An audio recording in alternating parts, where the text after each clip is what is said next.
Masjid Madinah sebanyak 40 waktu berjamaah berimam-imam di Masjid Nabawi itu. Itulah yang disebut dengan sholat arba'in.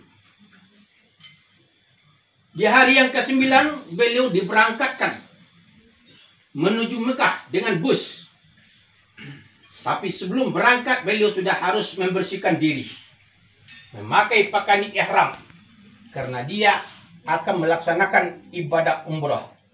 Nanti niat dipasang di satu tempat yang bernama Bir Ali. Disitulah dia memulai kegiatan umrahnya. Labbaika Allahumma umratan. Mulai ucapan itu dilontarkan, larangan-larangan ihram sudah harus diperhatikan supaya umrahnya tidak cacat. Maka oleh karenanya ilmu ini sudah dibekali kepada beliau. Kemudian melanjutkan perjalanan menuju Mekah. Mudah-mudahan kesehatan baik. Waktu rancak, begitu sampai di hotel sudah ditempati tempat, langsung menuju Masjidil Haram untuk melaksanakan tawaf. Tawaf ifadah, tawaf rukun di Masjidil Haram. Selesai, dilanjutkan dengan sa'i, bersyukur ataupun tahlul, barulah pakaian ihram dapat dilepas dan selesailah ibadah umrahnya. Belum lagi haji. Haji menunggu waktu. Waktu haji pada saat ini bertepatan pada tanggal 8 Juli. Hari wukuf di Arafah. Wukuf di Arafah merupakan rukun haji yang mesti dihadiri oleh calon-calon haji. Tidak sah hajinya kalau ia tidak hadir di Arafah. Al-Haji Yaumi Arafah. Haji itu adalah hadir di Arafah. Wukuf lebih kurang 1 malam di sana, dan malam itu juga dia harus meninggalkan Arafah untuk berangkat mabit ke Muzdalifah dengan berdesak-desak, dengan jemaah yang banyak. Hari tengah malam, kalau ingin melihat ramainya jemaah di Muzdalifah itu, karena dia berada di padang luas. Di Arafat mereka berada dalam tenda, tapi di Muzdalifah di alam terbuka melihat orang tengah malam. Cukup melelahkan, cukup meletihkan. Pantaslah ibadah haji ini disebut dengan ibadah badaniah, ibadah fisik. Dibutuhkan kekuatan dan tenaga, dibutuhkan kesehatan yang prima, sehingga rangkaian rukun dan wajib haji bisa terlaksana. Malam itu juga Muzdalifah harus ditinggalkan, berangkat menuju Mina. Hari pagi sudah tanggal 10 Zulhijjah. Tanggal 10 Zulhijjah bagi kita yang tidak mengerjakan haji, kita dituntut untuk melaksanakan sholat Idul Adha yang bertepatan pada tanggal 9 Juli. Berarti hari Arafah pada hari Jumat dan hari wukufnya adalah hari Jumat dan Idul Adha-nya adalah hari Sabtu. Kata ulama, bila hari wukuf itu bertepatan pada hari Jumat, berarti hajinya adalah haji akbar. Mudah-mudahan beliau ini mendapat itu. Semua rangkaian sudah dilaksanakan dengan penuh uji coba, kekuatan dan tenaga, sehingga nanti pulang beliau membawa predikat haji yang mabrur. Haji mabrur laisa lahu jaza illa jannah. Orang yang mendapat predikat haji yang mabrur tiada balasannya, hanyalah surga. Itulah Bapak dan Ibu sekalian, perjalanan yang akan beliau jejaki. Cukup melelahkan dan cukup merepotkan. Namun sangat-sangat dituntut kesabaran dan ketabahan. Tentunya kita berharap dan menasihatkan kepada calon jemaah termasuk saudara Amalis, jaga kesehatan. Jangan dipaksakan diri walaupun dalam keadaan bagaimanapun. Kemudian yang kedua yang perlu kita ingatkan, kita ke sana bukan untuk pergi raun, bukan untuk pergi shopping, bukan untuk jalan-jalan, tapi adalah untuk beribadah. Pergunakanlah kesempatan ini dengan sebaik-baiknya untuk memperkaya, memperbanyak ibadah, sehingga kita mendapatkan haji yang mabrur itu. Tidak akan mungkin lagi terulang untuk yang kedua kalinya, terkecuali umrah. Nah, inilah sedikit gambaran perjalanan yang akan beliau tempuh. Tentu waktu yang cukup panjang, 44 hari. Beliau meninggalkan keluarga, anak dan famili, kemenakan karib baik, termasuk rekan-rekan jemaah muhajirin sendiri. Inilah kita berikan beliau, kita ikhlaskan keberangkatannya, kita lepas beliau dengan doa restu. Namun kita menggantungkan harapan, doakan juga kita. Sebab doa para orang-orang yang berhaji itu diijabah oleh Allah. Apalagi kalau beliau itu berdoa di tempat-tempat yang mustajab. Kalau di Madinah, tempat yang mustajab itu ada di Raudah. Raudah itu terletak antara mimbar Nabi dengan rumah Nabi. Ada suatu tempat yang bernama Raudah. Kita mungkin sering mendengar orang baca doa.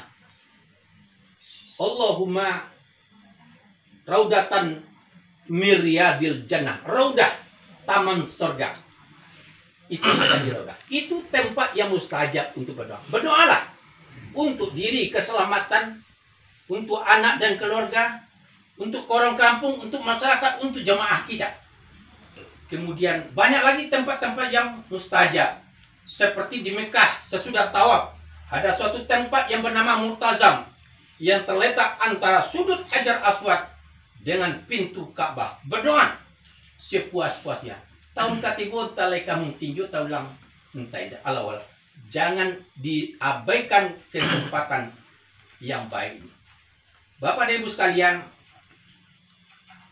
mudah-mudahan dengan doa restu kita, beliau akan sukses melaksanakan perjalanan dan diberikan kesehatan yang cukup sehingga beliau bisa melaksanakan rangkaian ibadah yang penuh tantangan, penuh halangan dan cobaan, sehingga liku-liku kesulitan itu harap dihadapi dengan jiwa besar dan kesabaran.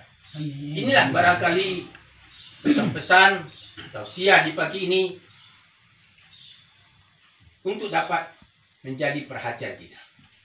Namun bagi kita yang tidak berangkat, kewajiban kita pada bulan Zulhijjah itu, pertama adalah di tanggal 9 di saat wukufnya haji, kita dianjurkan untuk melaksanakan puasa yang dikenal dengan puasa sunat, puasa Arafah. Orang yang puasa pada hari Arafah akan diampuni dosanya selama 2 tahun. 1 tahun yang berlalu dan 1 tahun yang akan datang. Kemudian bagi kita yang tidak mengerjakan haji, ibadah berikutnya pada tanggal 10 Zulhijjah. Pagi kita dianjurkan menahan menjelang selesainya khatib membaca khutbah. Selesai pelaksanaan sholat hari raya Idul Adha dan kita melaksanakan sholat hari raya Idul Adha. Itu rangkaian ibadah. Dan tidak kalah pentingnya adalah melaksanakan penyembelihan hewan korban bagi yang telah mampu. Bapak dan saudara sekalian, para jemaah, sekarang ada yang meresahkan masyarakat.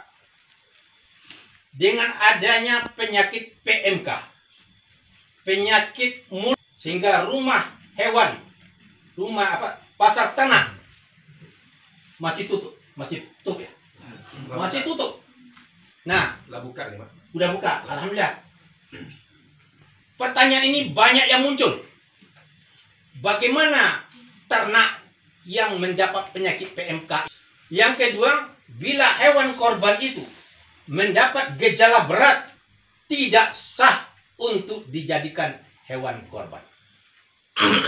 Yang ketiga, bila hewan korban itu mendapat gejala berat, tapi di saat hari nahar, hari tasyrik, hari penyembelihan, ternak itu sehat, pulih kesehatannya, boleh dijadikan hewan korban. Jadi dengan fatwa Majelis Ulama ini terjawablah sudah apa yang menjadi keraguan dan kebingungan masyarakat kita di dalam upaya mempersiapkan ternak yang akan disembelih. Itu saja, Bapak dan Ibu warahmatullahi wabarakatuh. Waalaikumsalam.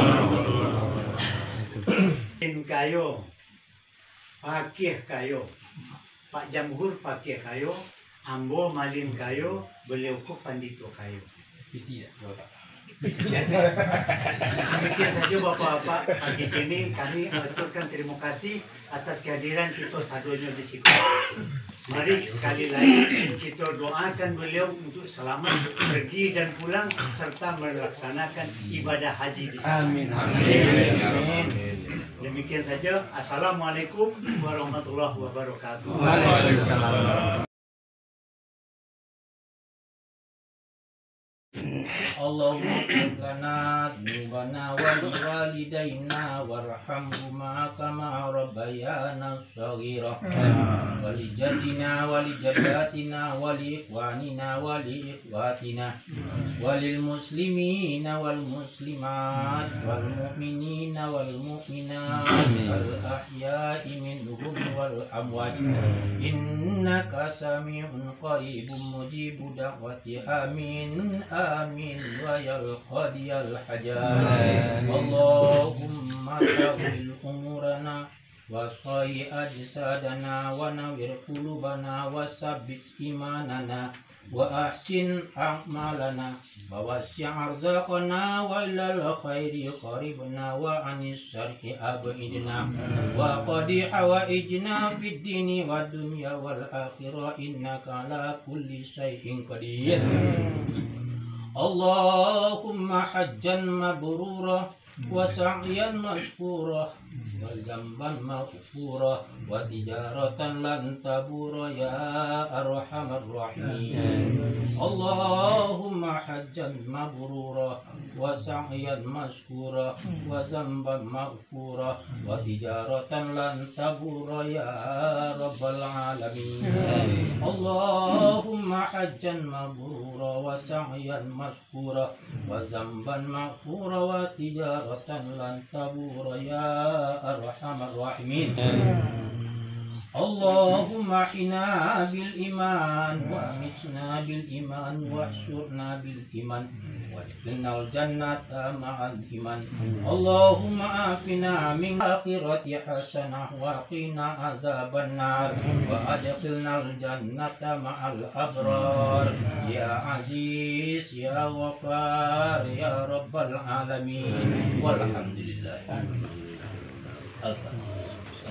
Ya awak jadi tapi iya awak tak perlu doang lama.